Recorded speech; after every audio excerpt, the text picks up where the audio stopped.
Petroleum कंपनियों के बाद झटका देते हुए व्यावसायिक सिलेंडर और 5 किलो के सिलेंडर के दामों में बढ़ोतरी कर दी है। व्यावसायिक 993 तो छोटा 261 रुपए महंगा हुआ है। हालांकि घरेलू सिलेंडर के दामों में कोई बदलाव नहीं किया गया है। मिडिल ईस्ट में शुरू हुआ युद्ध अब भारत की आम जिंदगी पर भी असर डालने लगा है। शुक्रवार को पेट्रोलियम कंपनी ने व्यावसायिक गैस सिलेंडरों के दामों में रिकॉर्ड बढ़ोतरी कर दी है। 15 किलो वाले कमर्शियल सिलेंडर की कीमत में 993 रुपए और 5 किलो सिलेंडर में 261 रुपए की बढ़ोतरी की गई है। इस बढ़ोतरी के बाद नागपुर समेत देश भर में 19 किलो का सिलेंडर 3073 रुपए तक पहुंच गया है।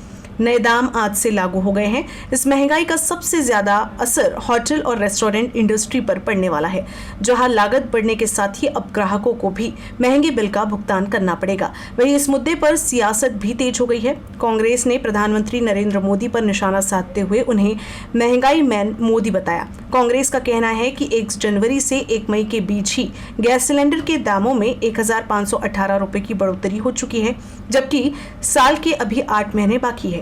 कांग्रेस ने आरोप लगाया कि आने वाले समय में महंगाई का बोझ और बढ़ सकता है और मोदी सरकार की वसूली अभी जारी है। हालांकि महाराष्ट्र के मंत्री चंद्रशेखर बावनकुले ने निर्णय का बचाव किया है। बावनकुले ने कहा कि युद्ध का स्तर दुनिया के मुकाबले भारत में कम है। मोदी सरकार लगातार नागरिकों को राहत देने में लगी हुई है।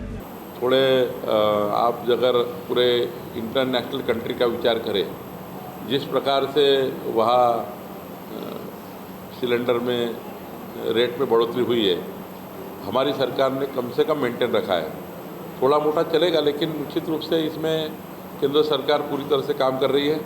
मुझे लगता है कि बहुत ज़्यादा अब इसमें कैसा कम हो, इसका भी सरकार विचार कर रही है। हाँ, मैं वही कहा कि थोड़ा इंटरनेशनल लेवल का आपको मालूम है कि क्या पूरे विश्व की परिस्थिति है। बाकी कंट्री का विचार किया तो वहाँ तो 10 पट, 20 पट, 40 पट बढ़े हैं। हमारी सरकार ने कम से कम उसको मेंटेन रखकर थोड़ी मोटी बढ़त तो होगी, क्योंकि ये तो जो इंटरनेशनल क्राइसिस है आपको मालूम है।